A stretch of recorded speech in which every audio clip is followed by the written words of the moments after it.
능력 있는 커리어 우먼인데 왜 아직 혼자일까? 이런 고민 진짜 많이들 하시죠. 오늘 이 질문에 대한 답을 한번 찾아보려고 해요. 일본의 결혼 전문가 하시모토 기요미의 책을 바탕으로요. 자, 그래서 오늘 살펴볼 내용은요. 먼저 성공한 여성들이 왜 불안해하는지 그 속마음을 들여다볼 거고요. 그리고 결혼의 아주 현실적인 조건들, 또 남자의 진짜 속마음은 어떻게 읽어야 하는지, 마지막으로 이 사람이다 하는 인연을 놓치지 않는 비결까지 아주 구체적으로 파헤쳐 보겠습니다. 자, 그럼 첫 번째 이야기부터 시작해 볼까요? 오늘 우리가 이야기할 주인공, 바로 사회적으로 성공한 여성들, 흔히 골드미스라고 부르는 분들이죠. 이분들 겉으로 보면 정말 완벽해요. 능력 있죠. 돈도 잘 벌죠. 자기만의 길을 멋지게 개척하고 있잖아요. 그런데 마음 한구석에는 이런 불안감이 스물스물 피어오르는 거예요. 이 불안정한 시대를 나 혼자서 정말 괜찮을까? 친구들은 하나둘 결혼하는데 나만 뒤처지는 것 같고 그런 거죠. 이게 그냥 몇몇 사람의 이야기가 아니에요. 놀랍게도 이 책의 저자가 운영하는 결혼정보회사 회원 중에 무려 80%가 바로 이런 30대, 40대 커리어 우먼이라고 합니다. 그러니까 지금 이런 고민을 하는 게 절대 여러분 혼자만이 아니라는 거예요.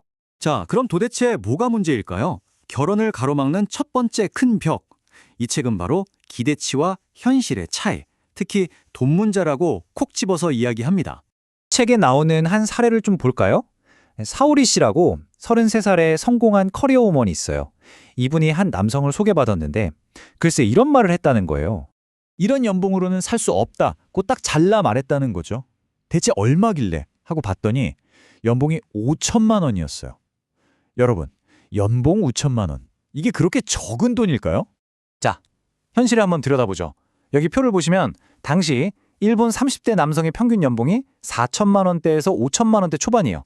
그러니까 사실 5천만 원이면 평균이거나 오히려 더 높은 수준인 거죠. 여기서 저자가 하고 싶은 말은 명확합니다.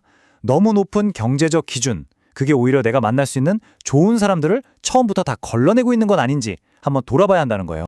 네, 돈 문제가 아주 현실적인 벽이었다면 이제는 마음의 벽에 대한 이야기입니다. 남자의 진짜 속마음, 이걸 어떻게 읽어내야 할까요? 이 책이 아주 현실적인 조언을 해줍니다.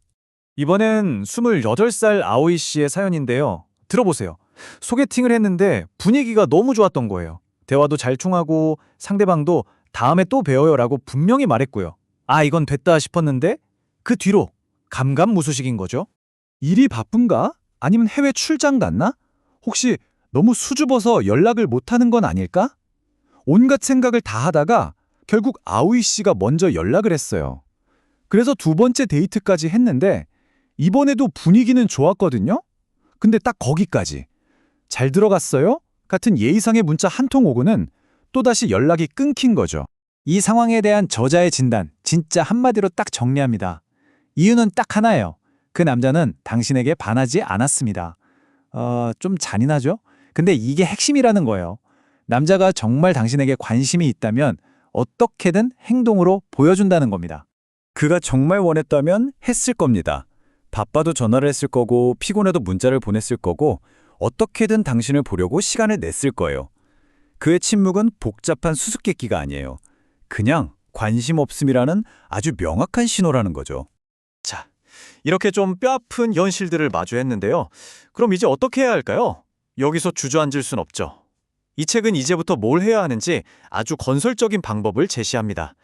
바로 나에게 진짜 중요한 게 뭔지 딱 3가지만 정하라는 거예요. 그 3가지가 뭐냐면 바로 성격, 가치관, 그리고 사회성입니다. 첫째, 나와 잘 맞는 성격인가? 둘째, 인생이나 가족, 돈에 대한 핵심 가치관이 비슷한가?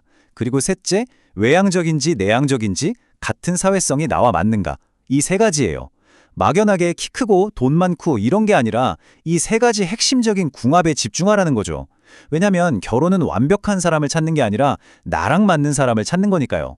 자, 이제 어쩌면 오늘 이야기의 하이라이트일 수도 있습니다. 가장 구체적이고 또 가장 논란이 많을 수도 있는 조언인데요. 바로 시간에 대한 이야기입니다.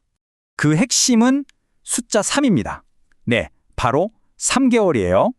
이게 바로 3개월의 법칙이라는 건데요. 어떤 사람이랑 3개월을 만나봤는데도 이 사람이랑 결혼하고 싶다는 확신이 안 들면 그럼 그냥 거기서 끝내라는 거예요. 저자가 25년간 수많은 커플들을 지켜보니까 3개월이 지나도 애매한 커플은 결국 결혼까지 가지 못하더라는 거죠. 처음엔 다들 에이, 어떻게 3개월 만에 알아요? 하고 반신반의했대요. 그런데 실제로 결혼에 성공한 한 회원이 나중에 이런 말을 했다는 거예요. 그 사람을 만나고 2주 만에 그냥 알겠더라고요. 아, 나 이 사람이랑 결혼하겠구나. 그제야 대표님이 하신 말씀이 무슨 뜻인지 이해가 갔어요. 진짜 내 사람을 만나면 그 확신은 생각보다 훨씬 빨리 온다는 거죠. 자, 정리해볼까요? 결국 핵심은 이거예요. 비현실적인 기대는 좀 내려놓고 말보다는 행동을 보고 나에게 정말 중요한 기준 3가지를 딱 세우는 거죠. 그리고 무엇보다 나의 소중한 시간을 낭비하지 않는 것. 이 모든 걸 기억하시면서 마지막으로 스스로에게 한번 질문을 던져보세요. 나는 3개월 안에 내 인연을 알아볼 준비가 되어 있는가?